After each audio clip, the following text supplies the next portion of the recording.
With Tesla's announcement of a 5-to-1 split following the 4-to-1 split of Apple, the 5-to-1 split for Tesla is big news. Let's face it, it's going to make it available to a lot more people. In the past, as a $1,400 stock, if you didn't have fractional shares, you could only buy small amounts or you could buy none. So stocks at much lesser price are much more appealing. And the other side of it is you look at a $1,400 stock and you ask yourself the question, what are the chances of me doubling my money in this anytime soon? Well, not too much chance. So a lot of investors are drawn to $15 stocks, to $5 stocks, to penny stocks, which aren't smart.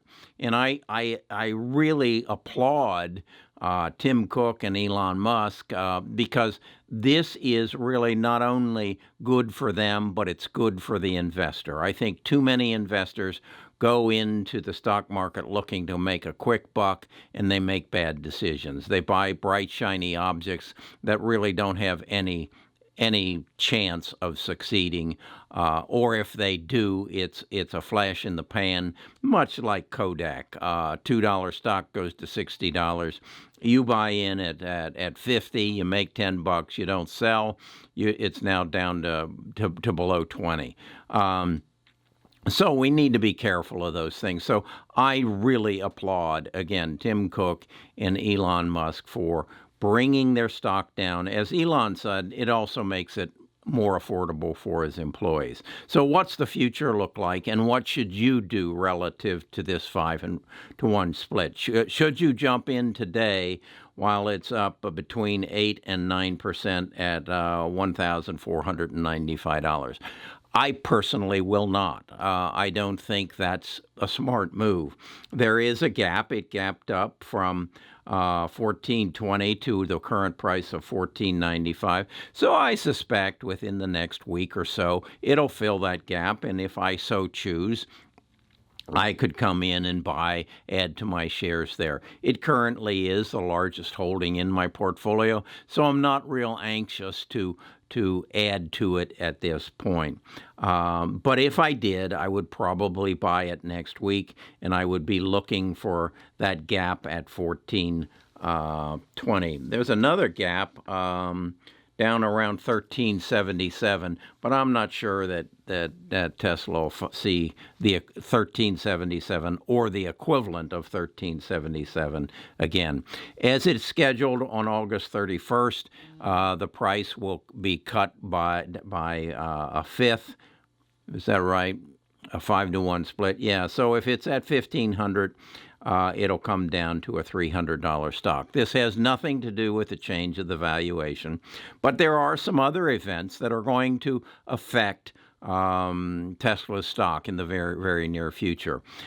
It will, as a result of 4 quarters of showing profitability, will most likely be entered into the S&P 500. At that point, any S&P 500 portfolio, mutual fund, or ETF will be buying shares to fill out their S&P 500 ETF or mutual fund. So that is a stimulus. The next thing that I think you need to be aware of is Battery Day. And Battery Day has been nailed down now, I believe, to be September the 22nd. And what is Battery Day? Well, there's a lot of rumors about it. There is a rumor that it is a 1,000,000-mile battery. What does that mean? Basically, it means that the battery will last 1,000,000 miles. Is it going to give you a charge for 1,000,000 miles? No, that's not what that's all about. It gives you the longevity, which would then say the key component of your automobile is going to last 1,000,000 miles. I'm not sure that many automobiles with the internal combustion engine could say that they will last 1,000,000 miles. The other thing I think what this needs to be, people need to be aware of, I think Elon is looking to the future of you not owning a car, but instead you renting a car or you having a driverless car pick you up at your house and take you where you want to be. And that's why he's developing a series of vehicles, starting with the Model 3 at about 37,000, the Model Y at 53, the Model S at 75,000, and the Model X at $80,000. I think Elon wants to have a a fleet of automobiles that you, much like Uber, could summons to your house, and it would driverless or drive you to your destination. I look at it, and I have shared this with you on numerous occasions. I have roughly $200,000 worth of depreciating assets sitting in my garage in the form of a Porsche convertible that my wife drives and a BMW that I drive. That makes no sense whatsoever. I drive my automobiles roughly 5% of my life, and they sit there the other 95% of my life. So they should be being used for somebody else. The other issue on it is I probably spend an amount of about $10,000 a year maintaining, insuring, and taking care of them. So the owned automobile is a thing of the past, or will become a thing of the past, and I think Elon is leading that. The other thing I think that is going to happen on Battery Day is that Elon may say that he has created a battery that is cobalt-free, which will reduce the cost of the battery substantially. And then I think that he is probably going to announce that through this new battery, they are going to have the ability to have a longer span before charging. And I think the goal is to get over 500 miles without charging. Once you do that, this doesn't become this goes beyond a home base commutable car. It becomes something that I would be interested in because I don't really want to drive more than 500 miles in a given day. If they could get it up to 750, I would never have a demand beyond that. The other thing that I think is in play and that you need to be aware of if you're going to buy Tesla stock is the high demand for this vehicle that is going to come out of China. He has recently finished his Giga 3 plant in China, which if you haven't seen, you need to go to YouTube and just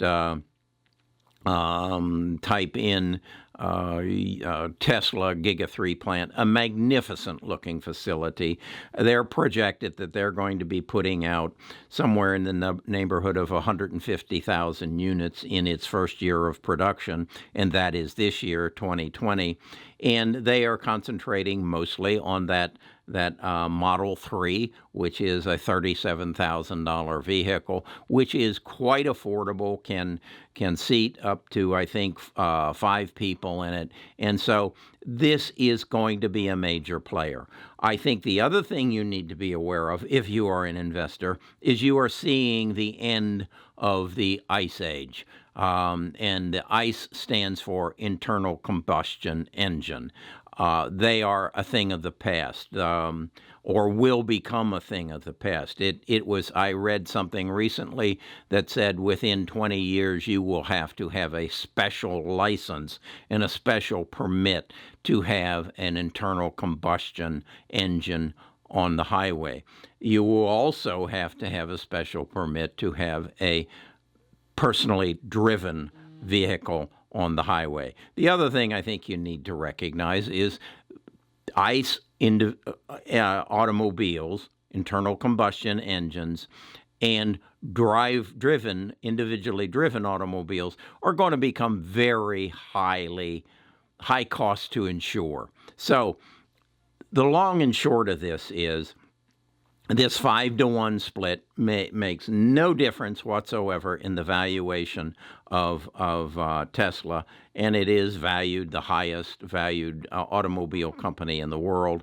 But I think more importantly, you need to recognize that this is going to make Tesla stock available to an awful lot more investors, and that's going to take the price up. We have seen a pullback in the last week or so on the tech stocks. My portfolio was down substantially Monday and Tuesday of this week. It looks like I will make everything I lost up on Wednesday.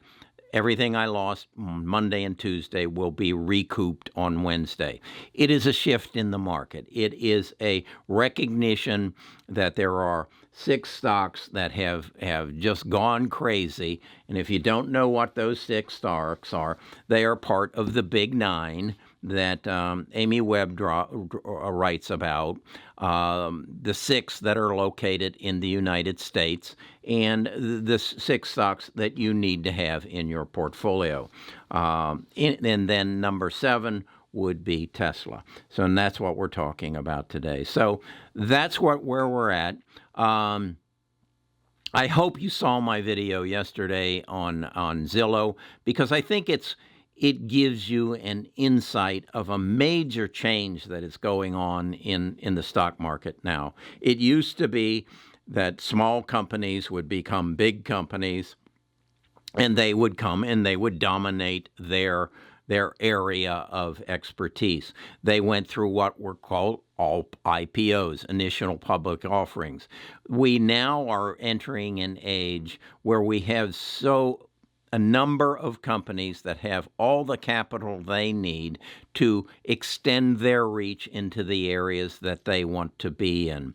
And those are going to drive the market in the future. And many of what would have been IPOs will never make it to the IPO market. They will be bought up by the large companies. So it's imperative in my mind that you own these big companies, because that's where the future lies. That's where technology lies. I send out a morning report of what I think is going to happen each day in the market, and I share my insights and my news every day in that letter, and you can sign up for it at bestofusinvestors.com. It's free. We're building a tribe, a group of 1 million people who are going to share their knowledge for the betterment of each other. We don't charge for our information, and we are advancing very quickly as to how we're going to distribute that information. If you'll look in the description, you'll see the books that I suggest that you'll read. You'll see the thread that we have, the Discord that we have, where the individuals change information. This is your website, or excuse me, this is your YouTube channel to make you a better stock investor, a better real estate investor, and to make your life better overall. So come sign up, like the video, ring the bell and subscribe, and become a part of the Best of Us Investors tribe.